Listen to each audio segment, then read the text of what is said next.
live on ABC 7. Get up, get up. The U.S. Coast Guard rescued 2 men in the ocean near Puerto Rico. The Coast Guard received a distress signal from the vessel. The 2 men were still on their fishing boat, which ran out of fuel when a helicopter crew found them. And about 5 minutes later, a large wave and choppy seas caused that vessel to capsize. We're following breaking news at 4. A double pursuit in Southern California's highways. 2 suspects driving stolen trucks lead CHP on 2 different pursuits. We're live from South L.A., where one of the drivers was arrested. Plus this. Dozens are showing up to the Richard Nixon Presidential Library and Museum to sign a condolence book for President Carter's family. I'm Jessica De Nova with some of their touching messages coming up. Those stories in breaking news as it happens on Eyewitness News at 4 o'clock. Thanks for joining us for Eyewitness News at 3. Up next is a live edition of World News Tonight with David Muir. And then we'll be back in 30 minutes, so we'll see you at 4. Enjoy the afternoon.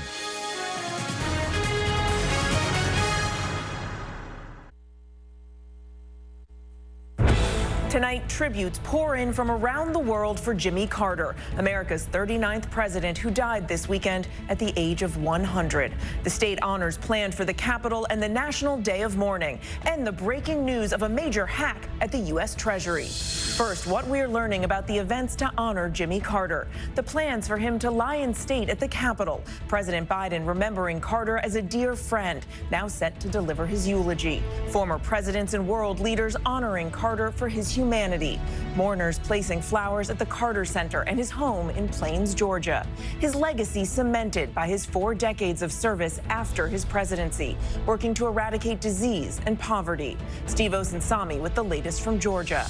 The details just coming in, the major breach by Chinese hackers, able to access some Treasury Department files. The mystery surrounding that deadly plane crash in South Korea that killed 179 people, nearly everyone on board. American investigators now on the scene. Images of an apparent bird strike just moments before the crash, now part of the investigation.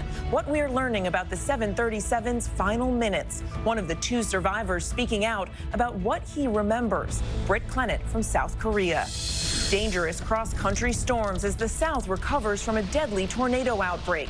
A new storm system now heading east, just in time for New Year's Eve. Will there be a washout in Times Square?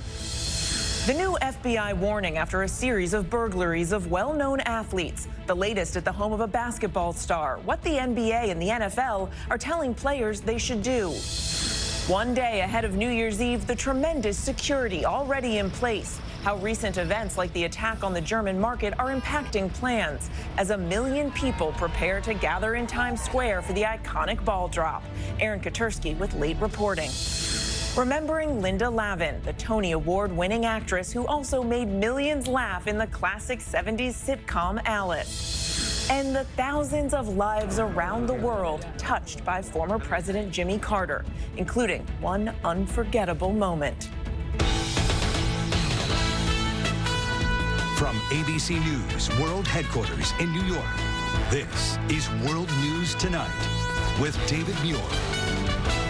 Good evening, and thanks for joining us on this Monday night. I'm Mary Bruce in for David. We'll get to that major security breach involving the U.S. Treasury Department in a moment. But we begin tonight with the outpouring of tributes to late President Jimmy Carter, his life dedicated to public service before and long after his life in politics. President Carter died at his home in Plains, Georgia at the age of 100. President Biden declaring January 9th a national day of mourning when Carter's funeral will be held at the National Cathedral. The president delivering his eulogy. Mourners are paying their respects, many leaving flowers outside the Carter Center, some driving for hours. President Carter's work as a global humanitarian elevating the role of a post-presidential elder statesman. He will be laid to rest near his home alongside Rosalind Carter, his wife of 77 years. ABC senior national correspondent Steve Osunsami leading us off.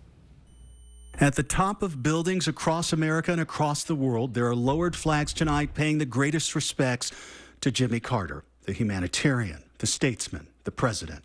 Minute of silence in memory of President Jimmy Carter. From the halls of the United Nations to the floor of the New York Stock Exchange, today they pause to remember him. The former president, who in his later life was a Sunday school teacher, died Sunday afternoon.